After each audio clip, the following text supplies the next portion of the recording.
जितना कम बोलना चाहता हूँ गुरुजी, उतना ही मैं ज़्यादा बोलने लगता हूँ। ठीक है, बोलना कम चाहते हैं, बोल ज़्यादा जाते हैं।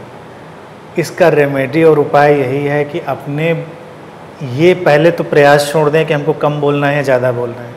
एक तो ये प्रयास छोड़ दें। दूसरा, बोलते समय थोड़ा अपनी अवेयरनेस को बढ़ाएं।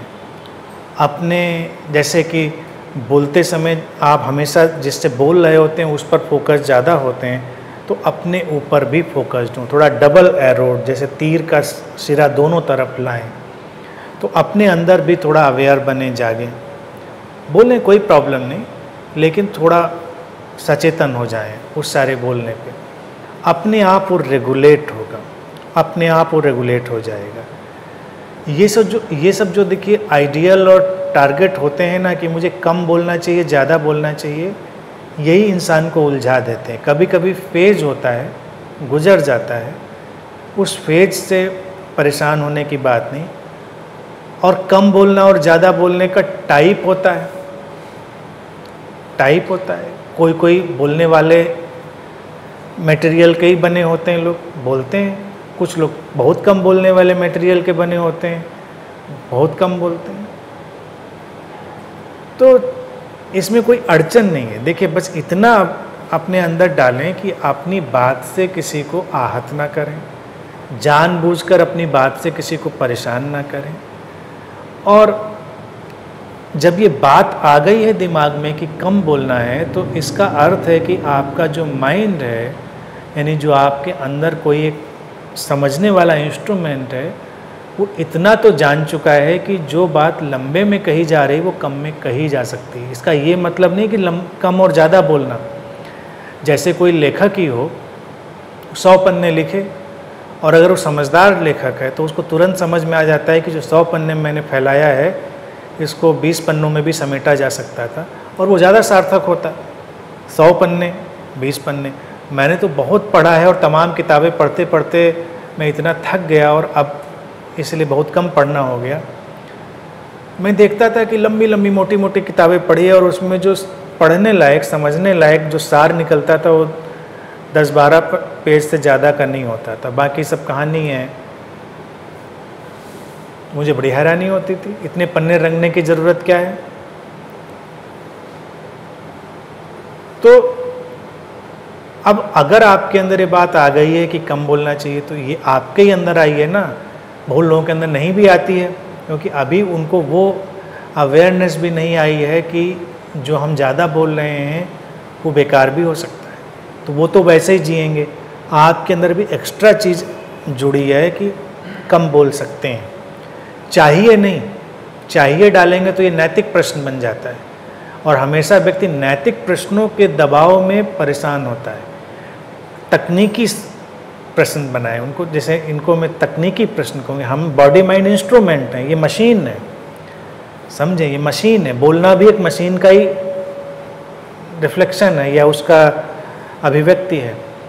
तो अब आपकी इस मशीन ने ये समझा है कि इसको और हम संक्षिप्त, सटीक बना सकते हैं, प्रिसाइज बना सकते हैं। तो करिए, अवेयर रहिए, धीरे धीरे करके वो चीज़ आएगी अपने आप।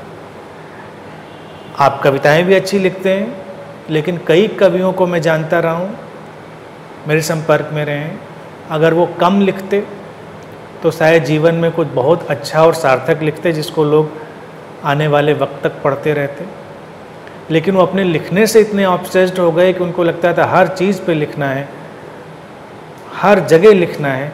तो वो चीज़ इतनी डाइल्यूट हो जाती है, इतनी वो हो जाती है कि उसका जो प्रभाव है वो ख़त्म हो जाता है। ये हमेशा होता है। वो भी ज़्यादा बोलने जैसी ही बात है कि आप ज़्यादा बोल लें, फिर लोग सुनने से कतराने लगते हैं। अब मान लीजिए हर अवसर पे, जैसे शायरों के बारे में तो कितनी ये सब बातें, शायरों कवियों के बारे में तो सुना के ही मानेंगे किसी को। तो क्यों लोग कन्नी काटते हैं, बचते रहते हैं उनसे?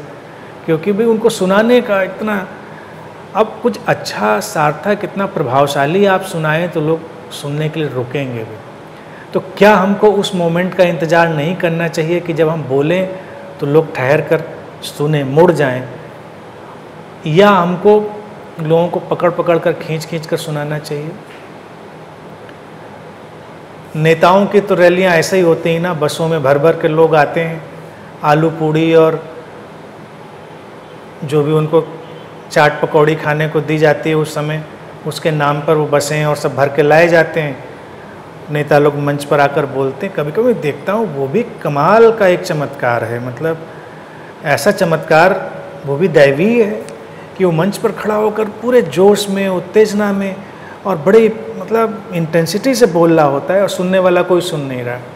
वो बैठे हैं, बोलो ख़त्म करो, उसके बाद हमको पूड़ी खाने को मिले या कोल्ड ड्रिंक, शरबत जो भी आया है वहाँ पर इंतज़ाम है।